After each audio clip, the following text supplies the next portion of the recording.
বন্ধুরা, কেমন আছেন সবাই? আশা রাখছি আপনারা প্রত্যেকেই ভীষণ ভালো আছেন।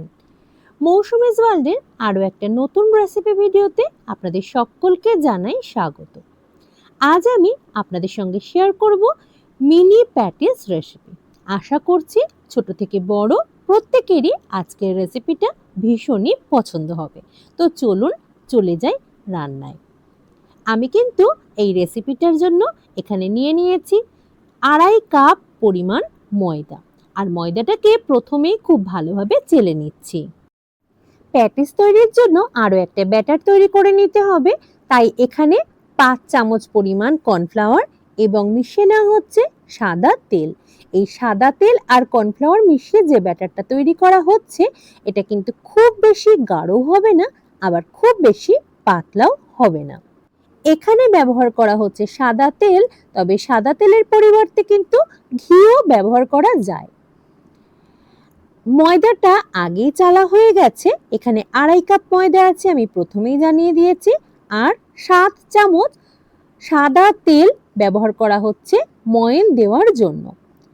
আমার কাছে গুঁড়ো চিনি থাকায় এখানে কিন্তু 1.5 চামচ পরিমাণ গুঁড়ো চিনি ব্যবহার করা হলো। গুঁড়ো চিনি না থাকলে সাধারণ যে চিনি সেটাও কিন্তু ব্যবহার করা যাবে। আর দিয়ে দেওয়া হলো 1/2 চামচ পরিমাণ লবণ। খুব ভালোভাবে এই ময়নটাকে হাতের সাহায্যে ততক্ষণ অবধি ভালোভাবে মিশিয়ে নিতে হবে যতক্ষণ না হাত মুঠো করলে শক্ত মুঠোর আকারে তৈরি হয়। যেমন এই মুহূর্তে হয়েছে, ঠিক এমন হলেই কিন্তু বোঝা যাবে ময়নটা খুব ভালোভাবে মিশে গিয়েছে। ময়নটা খুব ভালোভাবে মেশানো হয়ে গেছে। এবার অল্প অল্প পরিমাণে রুম টেম্পারেচারে থাকা জল মিশিয়ে ময়দার একটা ডো তৈরি করে নিতে হবে। এই ময়দার ডোটা হবে এমন যাতে খুব বেশি শক্ত না থাকে, আবার অনেক বেশি নরমও হয়ে না যায়। ডোটা তৈরি হয়ে গেছে, এবার একটা ঢাকনা চাপা দিয়ে 30 মিনিট সময়ের জন্য রেস্টে রেখে দিতে হবে। তার মধ্যে কিন্তু ময়দাটা আরো অনেক বেশি সফট হয়ে আসবে। পুর তৈরির জন্য বিভিন্ন উপকরণ লাগবে। কি কি নেওয়া হয়েছে চলুন দেখিয়ে দিই। এখানে নেওয়া হয়েছে 400 গ্রাম পরিমাণ টুকরো করে কেটে রাখা পনির, কুচানো কাঁচা লঙ্কা, কোচানো ক্যাপসিকাম, নিয়ে নেওয়া হয়েছে 2টো কোচানো টমেটো, 100 গ্রাম পরিমাণ মটরশুঁটি। মটরশুঁটিটা কিন্তু আগে থেকে সেদ্ধ করা রয়েছে। এখানে কুচানো অনেকটাই ধনেপাতা নেওয়া হয়েছে, 4টে মিডিয়াম সাইজের আলু যেটাকে সেদ্ধ করে খোসা ছাড়িয়ে নেওয়া হয়েছে। নিয়ে নেওয়া হচ্ছে একটা কড়াই, আর তার মধ্যে নেওয়া হচ্ছে বেশ কিছুটা পরিমাণ সাদা তেল। তেলটা গরম হতে দেব, আর এদিকে যে পনিরের টুকরোগুলো কেটে রাখা হয়েছিল তার মধ্যে লবণ হলুদ মাখিয়ে এটাকে কিন্তু তেল গরম হওয়ার সাথে সাথে দিয়ে দেওয়া হলো কড়াইয়ের মধ্যে। একটু ফ্রাই করে নিতে হবে, আর এই সময় গ্যাসের ফ্লেমটা থাকবে মিডিয়ামে। প্যাটিস তৈরির জন্য কাঁচা পনিরও কিন্তু ব্যবহার করা যায়, তবে পুর তৈরির ক্ষেত্রে কাঁচা পনিরের তুলনায় আমরা ভেজে নিয়েই পনিরটা ব্যবহার করতে বেশি পছন্দ করি, তাই আমরা কিন্তু পনিরটা ভেজে নিচ্ছি।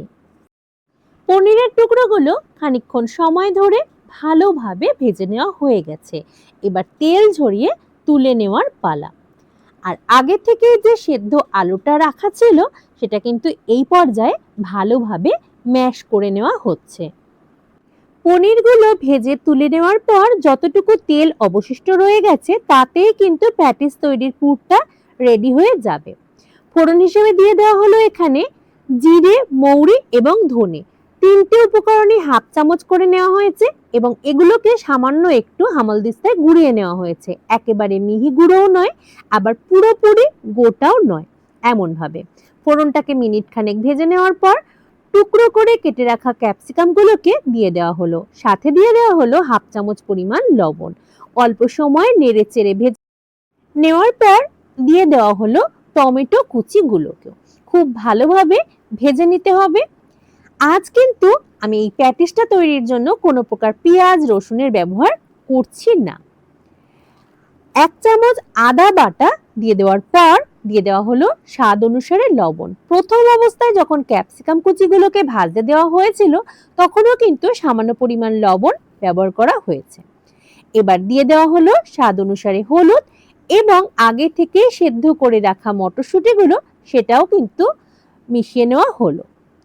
হাফ চামচ পরিমাণ জিরে গুঁড়ো ব্যবহার করলাম এবং আগে থেকে কুচিয়ে রাখা কয়েকটা কাঁচা লঙ্কা ছিল, সেটাকেও এবার রান্নায় যোগ করা হলো। খুব ভালোভাবে সমস্ত উপকরণগুলোকে বেশ খানিকক্ষণ সময়ের জন্য কষিয়ে নিতে হবে। রঙের জন্য এই পর্যায়ে ব্যবহার করা হলো 1 চামচ পরিমাণ কাশ্মীরি লঙ্কার গুঁড়ো, আর সাথে আরও 1 চামচ পরিমাণ গুঁড়ো চিনিও ব্যবহার করা হলো পুরটার স্বাদের সঠিক ব্যালেন্সের জন্য।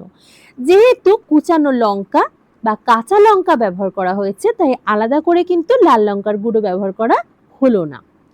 সেদ্ধ করে ম্যাশ করে রাখা আলু এবার কিন্তু এই পর্যায়ে যুক্ত করে দেওয়া হলো। যেহেতু এখনো অবধি যে সমস্ত উপকরণগুলো ব্যবহার করা হয়েছিল সমস্ত কিছুই খুব ভালোভাবে কষানোই ছিল, আর সেদ্ধ আলুটা ব্যবহারের পর খুন্তির সাহায্যে বাদবাকি উপকরণগুলোর সাথে মিশিয়ে নেওয়া হচ্ছে, যাতে আলুর মধ্যে এই সমস্ত উপকরণের স্বাদ প্রবেশ করে। এখন অবধি কিন্তু ভেজে রাখা পনির এবং কুচিয়ে রাখা ধনেপাতা যোগ করা হয়নি। আলুটা ভালোভাবে মিশে গেছে। এবার দিয়ে দেওয়া হচ্ছে ভেজে রাখা পনিরগুলো। যেহেতু পনিরগুলো খুব ভালোভাবে আগেই ভাজা ছিল, তাই এই পর্যায়ে অনেক বেশি কষানোর একেবারে প্রয়োজন নেই। কুচিয়ে রাখা ধনেপাতাগুলো এই পর্যায়ে যুক্ত করে দেওয়া হলো। আগে থেকে যেহেতু মশলা সহ আলুটাও কষানো রয়েছে, তাই অল্প সময়ের জন্য নাড়াচাড়া করে একটা প্লেটে নামিয়ে নিয়ে ঠান্ডা করে নিতে হবে এই পুরটাকে। কারণ গরম অবস্থায় প্যাটিসটা কিন্তু একেবারে সঠিকভাবে তৈরি করা সম্ভব হবে না। একটা প্লেটে নামিয়ে নেওয়া হয়েছে, আর ঠান্ডা হওয়ার জন্য লাগবে বেশ কিছুটা সময়। ততক্ষণে যে ময়দাটা মাখা ছিল আগে থেকে, সেই ময়দা থেকে লেচি কেটে নিতে হবে। আমরা হাতে গড়া রুটির যে লেচিগুলো তৈরি করি, ঠিক সেই রকম আকারেরই লেচিগুলো কিন্তু কেটে নেওয়া হচ্ছে। বাড়িতে বন্ধু বান্ধব বেড়াতে এলে বাজার থেকে কেনা খাবার কিন্তু অবশ্যই পরিবেশন করা যায়, তবে নিজের হাতে বানিয়ে কোনো কিছু পরিবেশন করার মধ্যে অনেক বেশি ভালোবাসা মিশে থাকে। তাই আমি সবসময় পছন্দ করি বাড়িতে কেউ এলে নিজের পছন্দ অনুসারে অথবা বন্ধু বান্ধবের পছন্দ মতো কিছু বানিয়ে দিতে। একে একে কিন্তু লেচিগুলো কাটার পর রুটির আকারে প্রত্যেকটাকে বেলে নেওয়া হচ্ছে। প্যাটিস তৈরির জন্য বেশ কয়েকটা লেয়ারের প্রয়োজন হবে, সেই কারণে যে কটা লেচি কাটা হয়েছে প্রত্যেকটা লেচিকেই কিন্তু রুটির আকারে প্রথমে বেলে নিতে হবে। আর এই রুটিগুলো এমন হবে যাতে কোনো অংশে একটু মোটা বা কোনো অংশে খুব বেশি পাতলা না হয়ে যায়, অর্থাৎ সমান রকমের হয়ে থাকে এই মোটাটা, সেটা কিন্তু একটু দেখে নিতে হবে। প্রত্যেকটা রুটি কিন্তু বেলা হয়ে গেছে। একে একে সমস্ত রুটিগুলো বেলে নেওয়ার পর প্রথমেই যে কর্নফ্লাওয়ার এবং সাদা তেল মিশিয়ে একটা ব্যাটার তৈরি করা হয়েছিল, সেই ব্যাটারটা বেশ খানিকটা নিয়ে সমস্ত রুটিটার ওপর মাখিয়ে নিতে হবে, আর ওপর দিয়ে ছড়িয়ে দিতে হবে অল্প অল্প পরিমাণ গুঁড়ো কর্নফ্লাওয়ার। আবারও ওপর থেকে একটা রুটি চাপা দিয়ে একইভাবে যে গোলাটা তৈরি করা হয়েছিল কর্নফ্লাওয়ার এবং সাদা তেল মিশিয়ে, সেই গোলাটা দিয়ে ওপরের রুটিটাতেও মাখাতে হবে, আর আবারও ছড়িয়ে দিতে হবে কর্নফ্লাওয়ার গুঁড়ো। একইভাবে 5-6টা লেয়ার তৈরি করে নিতে হবে। এভাবে তৈরি করে নিলে আমরা যখন প্যাটিস তৈরি করব সেটা কিন্তু অনেক বেশি মুচমুচে বা খাস্তা হবে। আর ভেতরে কিন্তু এই পুরটা বা ব্যাটারটা দেওয়ার সাথে সাথে গুঁড়ো কর্নফ্লাওয়ার দিলে অবশ্যই এটা খুব সুন্দর হবে টেস্ট। প্রথমে বেলে নেওয়া রুটি, তারপর কর্নফ্লাওয়ার এবং সাদা তেলের ব্যাটার এবং উপর থেকে কিছুটা গুঁড়ো কর্নফ্লাওয়ার, এভাবে কিন্তু মোট 6টা লেয়ারে সাজিয়ে নেওয়া হচ্ছে।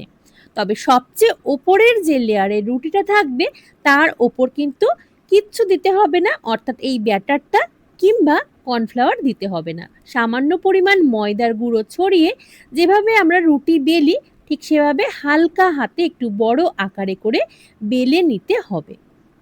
খুব বেশি চাপ দিয়ে আমরা যদি এটাকে বেলি তাহলে কিন্তু স্তরগুলো একসাথে হয়ে যাবে, আর তখন আমরা যখন এই প্যাটিসগুলো তৈরির পর ভাজবো, লেয়ারগুলো কিন্তু আলাদা আলাদা সঠিকভাবে হতে পারবে না। একটু বড় আকারে বেলে নেওয়ার পর আবারও যে ব্যাটারটা তৈরি করা ছিল, কর্নফ্লাওয়ার এবং সাদা তেল মিশিয়ে সেই ব্যাটারটা আবারও ছড়িয়ে দেওয়া হলো সামান্য পরিমাণ গুঁড়ো কর্নফ্লাওয়ারও। এবার ভাঁজটা আপনারা একটু দেখে নিন কিভাবে ভাঁজ করা হচ্ছে। প্রথমে দুপাশ থেকে ভাঁজ করে নিয়ে তারপর যে লম্বা অংশ তৈরি হলো সেটাকে দুপাশ দিয়ে আবারও ফোল্ড করে একটা চৌকো আকারে গড়ে নেওয়া হলো। এবার কিন্তু বড় আকারে যতটা বড় করা যায় সেভাবেই বড় করে নেওয়া হচ্ছে। তবে এটা যেহেতু হাতে করা হচ্ছে, কোনো মেশিনে নয়, তাই একটু এদিক ওদিক হতেই পারে, অর্থাৎ সম্পূর্ণ চৌকোভাবেই যে বেলাটা হবে এমনটা নয়। তাই একটা ছুরি নিয়ে আমরা কিন্তু সম্পূর্ণ বেলাটা হয়ে যাওয়ার পর চারপাশগুলোকে কেটে একটা চৌকো আকার দিয়ে নেব। প্রথমেই আপনাদের বলেই নিয়েছি, আজ কিন্তু তৈরি করা হবে মিনি প্যাটিস, অর্থাৎ যার আকার হবে বেশ ছোট ছোট। তাই প্রথমে চৌকো আকারে কেটে নেওয়ার পর আবারও কিন্তু ছোট ছোট চৌকো আকারে কেটে নিতে হবে। তাই টুকরো করে নেওয়া হচ্ছে এই বেলে নেওয়া ময়দাটাকে। এমন ছোট্ট ছোট্ট টুকরো আকারে কেটে নেওয়ার পর পুর ভরে ভাজলেই কিন্তু প্যাটিসগুলো রেডি হয়ে যাবে। প্যাটিসগুলো ভাজার জন্য একটা কড়াই বসিয়ে দেওয়া হয়েছে গ্যাস ওভেনে, আর তেলটাকে উষ্ণ অবস্থায় আনা অবধি অপেক্ষা করতে হবে। অন্যদিকে ছোট ছোট টুকরো আকারে কিন্তু আগেই কেটে নেওয়া হয়ে গেছে, পুরটাও এতক্ষণে হয়ে গেছে ঠান্ডা। এবার অল্প অল্প পরিমাণ পুর মাঝখানে নিয়ে চারপাশে হাতের সাহায্যে অল্প করে জল লাগিয়ে নিতে হবে, তা না হলে কিন্তু এটা খুলে যেতে পারে। আর ওপর থেকে কাঁটা চামচের সাহায্যে একটু ডিজাইন করে নেওয়া হলো। এটা কিন্তু করতেই হবে এমনটা নয়, আর এটা করার জন্য স্বাদের কোনো তারতম্য একেবারে হবে না। তবে ময়দাটাকে বেলে নেওয়ার পর এই যে ছোট ছোট চৌকো আকারে কেটে নেওয়া হয়েছে, এর মধ্যে মাঝখানের অংশে পুরটা ভরে রেখে হাতের সাহায্যে কিন্তু অবশ্যই চারপাশটায় জল লাগিয়ে নিতে হবে। আর জল লাগানোর পর চারপাশটাকে অবশ্যই চেপে দিতে হবে, তা না হলে প্যাটিসটা ভাজার সময় ভেতরের যে পুরটা সেটা কিন্তু বেরিয়ে যেতে পারে। একে একে অনেকগুলো প্যাটিসের শেপ দেওয়াই কিন্তু হয়ে গেছে। আশা করি আপনারা বুঝতে পেরেছেন দেখে। আর অন্যদিকে তেলটাও উষ্ণ হতে শুরু করেছে। এই তেলটাকে কিন্তু খুব গরম করে তারপর প্যাটিসগুলোকে ভাজতে দেওয়া যাবে না। তেলটা যখন অল্প গরম হবে বা সামান্য উষ্ণ হয়ে থাকবে, এমন অবস্থাতেই ধীরে ধীরে প্যাটিসগুলোকে দিতে হবে। অনেক সময় ধরে ধৈর্য নিয়ে কিন্তু প্যাটিসগুলোকে ভাজতে হবে, তবেই প্রত্যেকটা লেয়ার সুন্দর হবে এবং খেতেও অনেক বেশি সুস্বাদু হবে। আমরা যদি তেলটাকে খুব গরম করার পর প্যাটিসগুলোকে তেলের মধ্যে দিই, তাহলে কিন্তু খুব অল্প সময়ের মধ্যেই প্যাটিসের কালার আসতে শুরু করে দেবে, কিন্তু আলাদা আলাদা করে যে লেয়ার সেটা কিন্তু একেবারে পরিষ্কার হবে না। সেই কারণে প্রথম অবস্থায় তেলটা যখন উষ্ণ থাকবে তখনই আমাদের প্যাটিসটা দিতে হবে তেলের মধ্যে, আর মিডিয়াম ফ্লেমে অনেকটা সময় ধরে ধীরে ধীরে ভেজে নিতে হবে। যখনই ধীরে ধীরে প্যাটিসগুলো ভাজা হতে শুরু করবে তখনই কিন্তু তেলের ওপরে ভাজতে শুরু করে দেবে, এবং আপনারা নিজেরাই দেখতে পাবেন কত সুন্দরভাবে লেয়ারগুলো বোঝা যাচ্ছে। অনেকটা সময় ধরে প্যাটিসগুলোকে কিন্তু ভাজা হচ্ছে, আর এবার আপনারা দেখলেই বুঝতে পারবেন প্যাটিসগুলো কিন্তু ধীরে ধীরে ফুলতে শুরু করে দিয়েছে। এখনো অবধি আমি কিন্তু প্যাটিসগুলোকে মিডিয়াম ফ্লেমেই ভাজছি, আর যতক্ষণ না ভাজা হচ্ছে ততক্ষণ অবধি কিন্তু মিডিয়াম ফ্লেমে প্যাটিসগুলোকে ভাজতে হবে। তাড়াতাড়ি রং চলে আসার জন্য হাই ফ্লেমে কোনোভাবে ভাজা যাবে না। আমি আজকে কিন্তু দেখালাম মিনি প্যাটিস। সন্ধ্যার জলখাবার হোক কিংবা বন্ধুদের আড্ডায় এই রকম প্যাটিস থাকলে তা কিন্তু একেবারে জমে যাবে। আমি আজ রান্নাটার জন্য কোনো প্রকার পেঁয়াজ রসুনও ব্যবহার করিনি, কারণ অনেকেই যারা নিরামিষভোজী তারা কিন্তু পেঁয়াজ রসুন ব্যবহারের জন্য এগুলো খেতে পারেন না। তাই যারা নিরামিষ খান তারাও কিন্তু এভাবে প্যাটিস বানিয়ে নিঃসন্দেহেই খেতে পারেন। আশা করছি যারা এভাবে একবার বানিয়ে খাবেন তারা প্রত্যেকেই খুশি হবেন। আমরা যেভাবে বানিয়ে থাকি বাড়িতে প্যাটিসগুলো সেটা কিন্তু ডিটেলসে দেখিয়ে দেওয়ার চেষ্টা করছি আজকের ভিডিওর মাধ্যমে। আশা করছি আপনারা যারা দেখছেন ভিডিওর মাধ্যমে তাদের বেশ ভালো লেগেছে। তবে যদি ভালো লাগে আপনারা কিন্তু লাইক কমেন্ট করতে কার্পণ্য করবেন না। আপনাদের লাইক, আপনাদের কমেন্ট এগুলোই কিন্তু আমাকে পরবর্তী ভিডিওগুলো তৈরিতে অনেক বেশি উৎসাহিত করে। তাই অনুরোধ করব আপনারা যারা ভিডিওটা দেখছেন এবং যাদের ভালো লাগছে ভিডিওগুলো আপনারা লাইক করুন, কমেন্ট করুন, ভালো লাগলে বন্ধুদের সাথে শেয়ার করুন। আর যারা এখনো অবধি আমার চ্যানেলটিকে সাবস্ক্রাইব করেননি, সাবস্ক্রাইব করে পাশে থাকুন। দেখুন আমি কিন্তু ধীরে ধীরে প্যাটিসগুলো ভেজে নিয়েছি। এবার আরও একটু রং ধরা অবধি ভেজে নেব, আর তারপরে কিন্তু তেল ঝরিয়ে তুলে নেওয়ার পালা। এমন সব আইটেম নিজের বাড়িতে বানিয়ে যদি পরিবেশন করা হয় তার স্বাদ কিন্তু অনেকটাই বেড়ে যায়, কারণ এই সুন্দর খাবারগুলোর সাথে মেশানো থাকে অনেক বেশি আন্তরিকতা এবং ভালোবাসাও। কেমন লাগলো আজকের রেসিপিটি অবশ্যই জানাবেন। আজ এই পর্যন্তই। আপনাদের সামনে আবারও নতুন ভিডিও নিয়ে হাজির হব খুব তাড়াতাড়ি।